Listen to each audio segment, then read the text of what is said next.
Hello everyone, welcome to learners lead. तो हमारे previous video में हमने किए थे क्लास 9 के लिए साइंस के कुछ इंपॉर्टेंट क्वेश्चंस। तो ये वाली वीडियो आज की जो है वो उसी की कंटिन्यूएशन है। हम कुछ और क्वेश्चंस करेंगे। So the first question is which of the following metals is used in electroplating to make metal objects appear shining on car surfaces.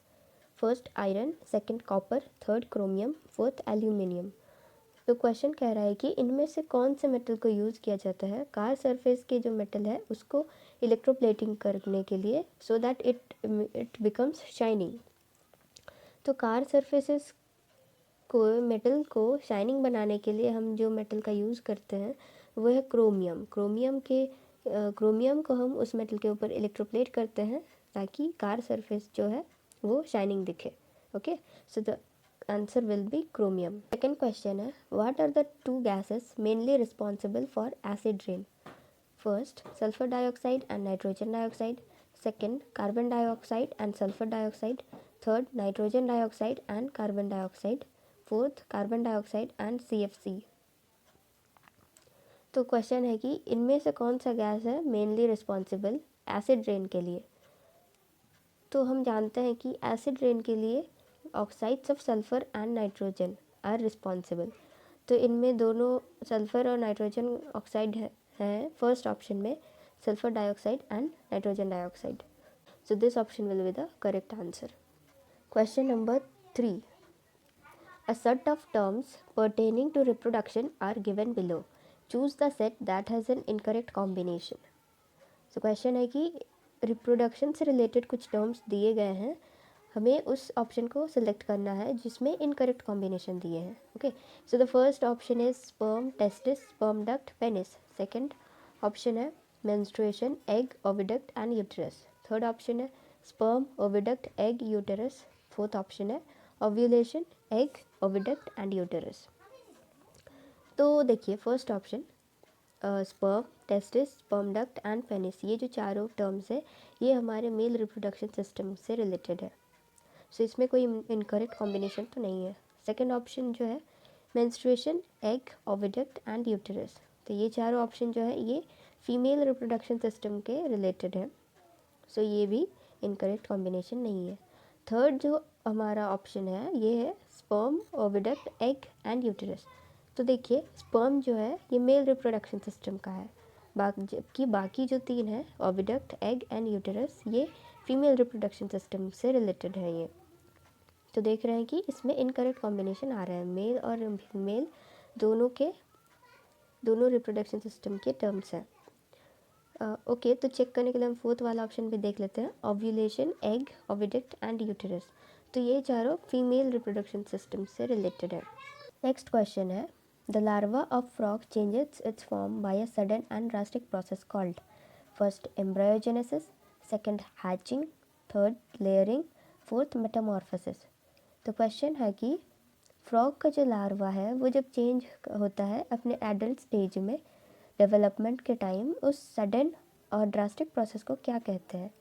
तो हमने रिप्रोडक्शन के चैप्टर में पढ़ा है कि इस प्रोसेस को मेटामॉर्फोसिस कहते हैं, जिससे कि फ्रॉग लार्वा से एडल्ट में चेंज होता है।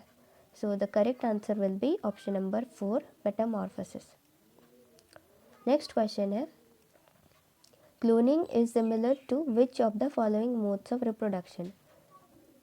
First sexual reproduction, second cyst formation, third asexual reproduction, fourth both sexual and asexual reproduction.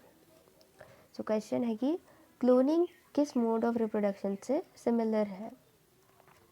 तो cloning यानी कि making an exact copy of, यानी कि अपने पेरेंट्स का एक एग्जैक्ट कॉपी बनता है क्लोनिंग में। तो ये जो प्रोसेस है ये एसेक्सुअल मोड ऑफ रिप्रोडक्शन है। सो इसका करेक्ट आंसर हो जाएगा option number 3।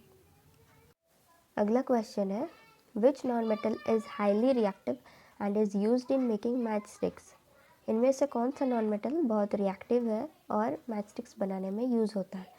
Option A phosphorus, second sulphur, third carbon, fourth none of these.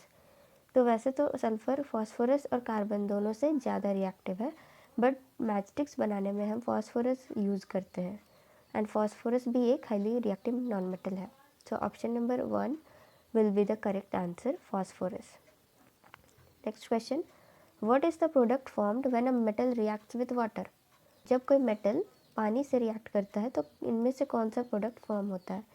Option number 1 metal oxide, second metal hydroxide, third salt, fourth acid. तो हम जानते हैं कि जब कोई मेटल पानी से रिएक्ट करता है तो मेटल ऑक्साइड और हाइड्रोजन गैस फॉर्म होते हैं।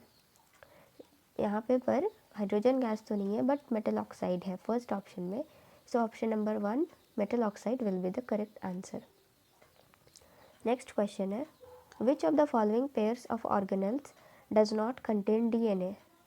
ऑप्शन दिए हैं माइटोकॉन्ड्रिया एंड लाइसोसोम्स, सेकंड है क्लोरोप्लास्ट एंड वैक्यूल्स, थर्ड है lysosomes and vacuoles, fourth nuclear envelope and mitochondria. तो कह रहा है कि इन जो दिए गए पेयर ऑफ ऑर्गेनेल्स हैं, सेल ऑर्गेनेल्स, इनमें से किस में डीएनए नहीं रहते हैं? तो देखिए फर्स्ट ऑप्शन जो है माइटोकॉन्ड्रिया एंड लाइसोसोम, माइटोकॉन्ड्रिया में तो डीएनए रहता है जबकि लाइसोसोम में नहीं रहता है, but since one of them contains DNA तो ये वाला ऑप्शन तो आंसर नहीं होगा। सेकेंड ऑप्शन जो है क्लोरोप्लास्ट एंड वैक्यूल, तो क्लोरोप्लास्ट में भी डीएनए रहता है, वैक्यूल में तो नहीं रहता बट क्लोरोप्लास्ट में रहता है, तो ऑप्शन सेकेंड भी आंसर नहीं होगा।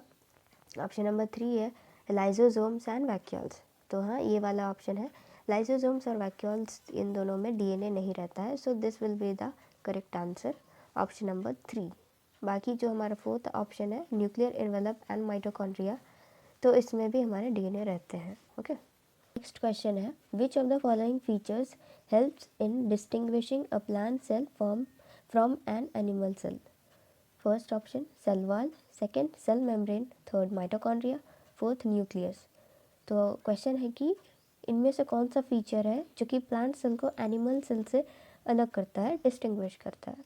तो हम जानते हैं कि प्लांट सेल में सेल वॉल रहता है जबकि एनिमल सेल में सेल वॉल नहीं पाया जाता है, so this is the distinguishing factor, तो option number 1 cell wall will be the answer to this question. Okay, तो हम और भी क्वेश्चंस करेंगे हमारे अगले सेशन में, सो स्टे ट्यून्ड।